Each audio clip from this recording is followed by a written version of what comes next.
नमो नमो शंकर सोमनाथ शंकर जय त्रिलोकनाथ शंभो जय शिवाय शंकर नमो नमो शंकर सोमनाथ शंकर सुप्रदेव जय महेश्वर।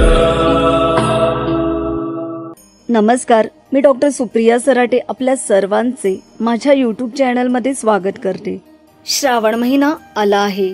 मित्रमैत्रिणींनो, श्रावण महिन्यात दर सोमवारी सुवासिनी स्त्री शिवामूठ शंकराच्या मंदिरात जाऊन पिंडीवर अर्पण करतात। ही शिवामूठ का अर्पण केली जाते, काय आहे यामागील कथा माहित आहे का आपल्याला? नसेल तर नक्की ही कथा ऐका आणि हा व्हिडिओ जास्तीत जास्त प्रत्येक सुवासिनी स्त्री आणि प्रत्येक भक्तांपर्यंत पोहोचवा, जेणेकरून त्यांनाही हे ज्ञान अवगत होईल। आपण एखादी गोष्ट करतो तर त्यामागे काय कथा आहे, काय कारण आहे हे आपल्याला नक्की समजले पाहिजे, तेव्हाच ते पूर्णपणे आपल्याकडून केले जाते। चला जाणून घेऊया शिवामोठीची कथा। आटपाट नगर होतं, तिथे एक राजा होता। त्या राजाला 4 सुना होत्या, 3 आवडत्या होत्या आणि 1 नावडती होती। नावडत्या सुनेचा तो चांगला प्रतिपाळ करत नसे। तिला जेवायला उष्ट, नेसायला जाड भरड, राहायला गुरांचं बेड दिलं, गुराख्याचं काम दिलं। पुढे श्रावण मास आला, पहिला सोमवार आला, राणी बाहेर गेली। नागकन्या देवकन्यांची तिची भेट झाली। तिने त्यांना विचारलं, बाई बाई कुठे जाता? महादेवाच्या देवळी जातो, शिवामूठ वाहतो। याने काय होतं? भ्रताराची भक्ती होते, इच्छित कार्य सिद्धीस जातं, मुलं बाळ होतात, नावडती माणसं आवडती होतात, वडील मनुष्यांपासून सुखप्राप्ती होते। मग त्यांनी हिला विचारलं, तू कुणाची कोण? मी राजाची सून, तुमच्या बरोबर येते। त्यांच्या बरोबर ती देवळात गेली। नागकन्या देवकन्या वसावसू लागल्या। नावडती म्हणाली, काय ग बायांनो वसावसता?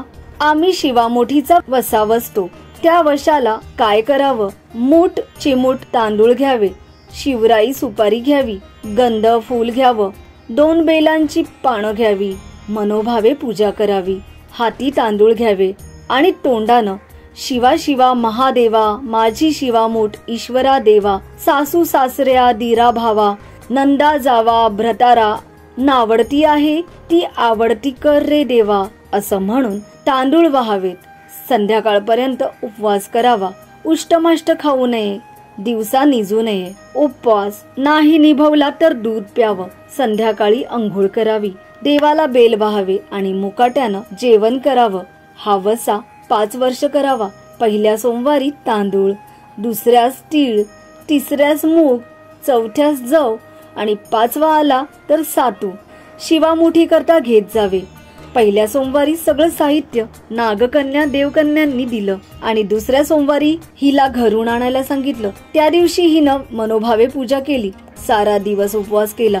जावानंदांनी उष्टमाष्ट पान दिलं, ते तिने गाईला घातलं, शंकरांची आराधना केली आणि दूध पिऊन निजून राहिली।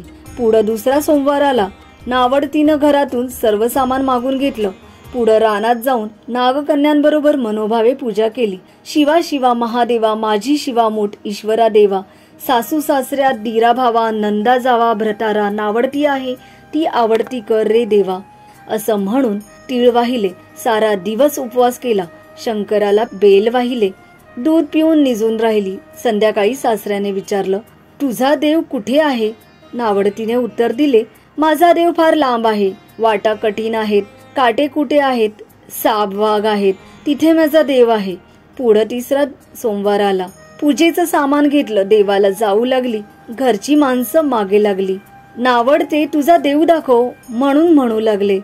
नावडतीला रोजचा सराव होता, तिला काही वाटलं नाही। ह्यांना काटे कुठे पुष्कळ लागले। नावडतीची दया आली, आजपर्यंत रानात कशी येत असेल कोण जाणे। नावडतीला चिंता पडली, देवाची प्रार्थना केली, देवाला तिची करुणा आली। नागकन्या देवकन्या या सहवर्तनात देऊळ सुवर्णाचं झालं, रत्नजडी त्यांचे खांब झाले, हंड्या गळास लागल्या, स्वयंभू महादेवाची पिंडी झाली। सगळ्यांनी देवाचं दर्शन घेतलं। नावडती पूजा करू लागली, गंधफूल वाहू लागली। नंतर मूग घेऊन शिवा शिवा महादेवा, माझी शिवामूठ ईश्वरा देवा, सासू सासऱ्या दीरा भावा, नंदा जावा भ्रतारा, नावडती आहे ती आवडती कर रे देवा, असं म्हणून शिवाला वाहिले। राजाला मोठा आनंद झाला, नावडतीवर प्रेम वाढलं, दागिने घालायला दिले, खुंटीवर पागोटे ठेवून तळ पाहायला गेले. नावडतीची पूजा झाली. पूजा झाल्यावर सगळी माणसं बाहेर आली. इकडे देऊळ अदृश्य झालं. राजा परत आला. माझं पागोटे देवळी राहिलं. देवळाकडे आणायला गेला. तो तिथे एक लहान देऊळ आहे. तिथे एक पिंडी आहे. वर आपण केलेली पूजा आहे. जवळ खुंटीवर पागोटे आहे. तेव्हा त्याने सुनेला विचारलं, हे असं कसं झालं? माझा गरीबाचा हाच देव. मी देवाची प्रार्थना केली, त्यानं तुम्हाला दर्शन दिलं. सुनेमुळे देव भेटला म्हणून तिला पालखीत घालून घरी आणलं. नावडती होती ती आवडती झाली. जसे तिला भगवान शिवशंकर प्रसन्न झाले तसे तुम्हा आम्हाला होत. ही 60 उत्तरांची कहाणी 5 उत्तरी सुफळ संपूर्ण. मित्रमैत्रिणींनो, आवडली ना मग आपल्याला शिवामुठा मागची कथा? एक लाईक नक्की करा आणि अशाच कथा जाणून घेण्यासाठी आमच्या चॅनलला नक्की आजच सबस्क्राईब करा. भगवान शिव आपल्यावर कृपा दृष्टी देव हीच प्रार्थना. मित्रांनो, आपल्याला आमचा व्हिडिओ आवडला असेल तर नक्की लाईक करा, शेअर करा आणि चॅनलला नवीन असाल तर सबस्क्राईब करायला विसरू नका. धन्यवाद. नमो नमो